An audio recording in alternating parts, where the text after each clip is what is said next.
Assalamualaikum warahmatullahi wabarakatuh. Hai anak-anak kelas 5 yang soleh dan solehah, bagaimana kabar kalian? Semoga kalian senantiasa mendapatkan kesehatan dan perlindungan dari Allah Subhanahu wa Ta'ala. Amin Allahumma amin. Nah, anak kelas 5 yang soleh dan solehah, pada kesempatan kali ini kita masih belajar secara daring, yaitu belajar dari rumah. Sebelum pembelajaran kita mulai, marilah kita berdoa terlebih dahulu. Berdoa mulai. Bismillahirrahmanirrahim. Raditu billahi rabba wa bil islami dina wa bi muhammadin nabiyyan wa rasula. Rabbi zidni ilma warzuqni fahma. Amin ya rabbal alamin.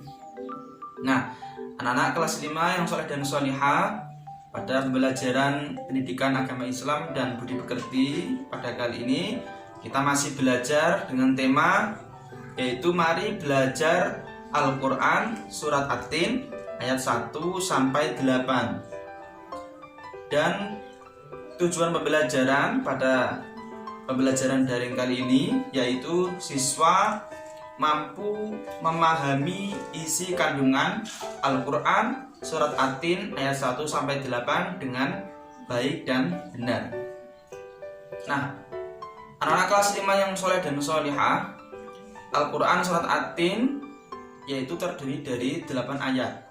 Marilah sebelum kita membahas isi kandungan, kita membaca basmalah terlebih dahulu. Bismillahirrahmanirrahim. Ayat yang pertama, wattini wazzaitun. Adapun isi kandungan pada ayat pertama ini, yaitu Allah bersumpah dengan menyebut nama buah tin dan buah zaitun. Kenapa Allah menyebut buah tin dan buah zaitun? Karena buah ini merupakan buah surga yang mana memiliki segudang manfaat. Adapun manfaat buah tin yang pertama yaitu memperhalus fisik, kemudian mengencerkan dahak, membersihkan ginjal, kemudian menghancurkan batu-batu pada saluran air seni, menggemukkan badan, melonggarkan rongga hati dan limpa, dan masih banyak lagi manfaat-manfaatnya. Kemudian buah zaitun juga memiliki segudang manfaat. Karena apa? Karena buah zaitun ini buah yang memiliki minyak yang berlimpah, sehingga kandungan minyak ini dimanfaatkan untuk berbagai macam bahan-bahan kosmetik, kemudian bahan masakan, dan juga untuk obat-obatan. Kemudian ayat yang kedua, waturi sinin. Pada kandungan ayat yang kedua ini yaitu menerangkan bahwa Allah juga bersumpah dengan menyebut nama Gunung Sinai.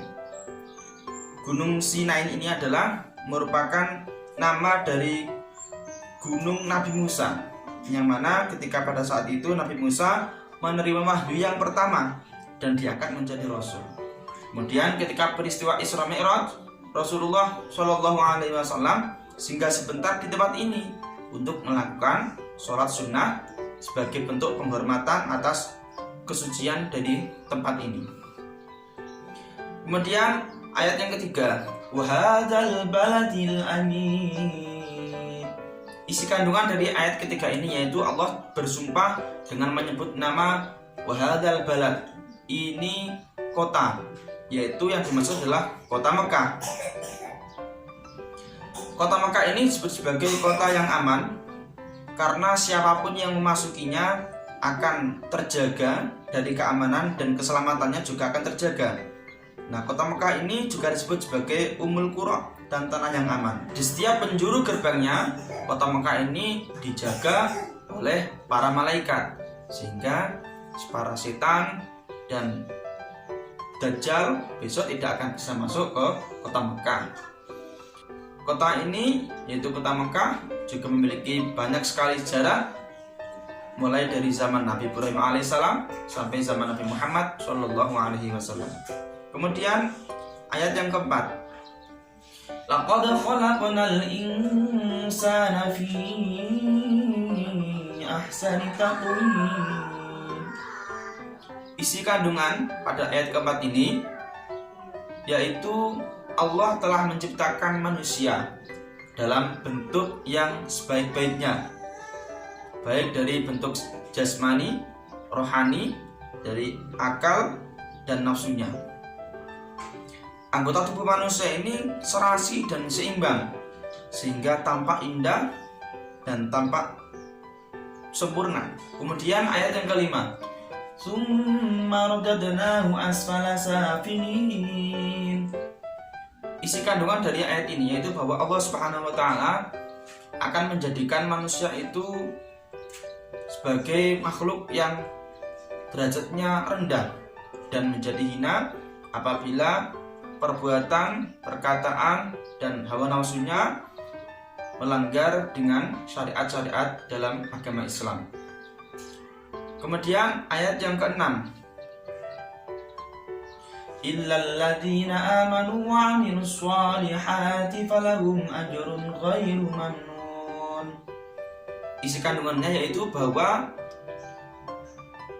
manusia yang dihinakan ini kecuali manusia yang memiliki iman dan beramal soleh. Apabila manusia ini beriman dan beramal soleh, maka dia akan mendapatkan pahala yang tiada henti-hentinya dan nikmat yang luar biasa di surganya Allah Subhanahu wa ta'ala. Kemudian ayat yang ke-7, "Fama yukadzibuka ba'du biddin." Isi kandungan dari ayat ke-7 ini yaitu bahwa Allah Subhanahu wa ta'ala telah memberikan manusia yaitu berupa akal, yang mana akal ini harus digunakan manusia untuk berpikir, memikirkan keagungan dari ciptaan Allah Subhanahu wa ta'ala. Kemudian Allah juga memberikan hati manusia yaitu untuk merasakan bagaimana rasanya iman, sehingga manusia ini akan lebih giat lagi dalam beribadah kepada Allah Subhanahu wa ta'ala. Maka pertanyaan dari Allah Subhanahu wa ta'ala itu untuk mengingatkan bahwa adanya hari kiamat ini agar manusia tidak lupa dan tidak lalai, sehingga apabila lalai maka nanti akan terjerumus dalam dosa dan kehinaan. Lalu ayat yang ke-8, "Alaihissallahu biahkamil hakimin." Isi kandungan dari ayat ke-8 ini yaitu bahwa Allah Subhanahu wa ta'ala adalah zat yang maha adil. Allah Subhanahu wa ta'ala akan mengadili para hamba-hambanya, yang mana Allah akan menanyai perbuatan-perbuatan manusia ketika hidup di dunia ini, baik itu perbuatan yang kecil, perbuatan yang besar, semua akan ada balasannya tanpa ada kezaliman sedikit pun, karena Allah adalah zat yang maha adil. Maka anak kelas 5 yang soleh dan solihat, setelah kita mempelajari isi kandungan Al-Quran surat At-Tin ayat 1-8, hendaknya kita melakukan perilaku, yaitu yang pertama mensyukuri karunia Allah yang telah diberikan kepada kita semua. Dan yang kedua, menghindari perbuatan-perbuatan yang tercela. Kemudian yang ketiga, melaksanakan amal-amal soleh dan ibadah kepada Allah Subhanahu wa ta'ala. Lalu yang keempat, saling mengingatkan kepada manusia, yaitu tentang kebaikan dan kesabaran. Kemudian yang keenam, memutuskan perkara-perkara dengan adil dan bijaksana. Nah, anak kelas 5 yang soleh dan solihat, demikianlah pembelajaran kita. Semoga video ini bermanfaat dan anak-anak bisa memahami apa yang Pak Fadil jelaskan. Dan jangan lupa ya, tetap semangat belajar dan tetap berdoa dan beribadah kepada Allah Subhanahu wa ta'ala agar kita senantiasa mendapatkan perlindungan dan kesehatan dari Allah Subhanahu wa ta'ala. Amin Allahumma amin. Nah, anak-anak kelas 5 yang soleh dan solihah, marilah kita tutup pembelajaran daring pada kesempatan kali ini dengan bacaan doa penutup majelis. Subhanakallahumma bihamdika asyhadu an la ilaha illa anta astaghfiruka wa atubu ilaik. Wassalamualaikum warahmatullahi wabarakatuh.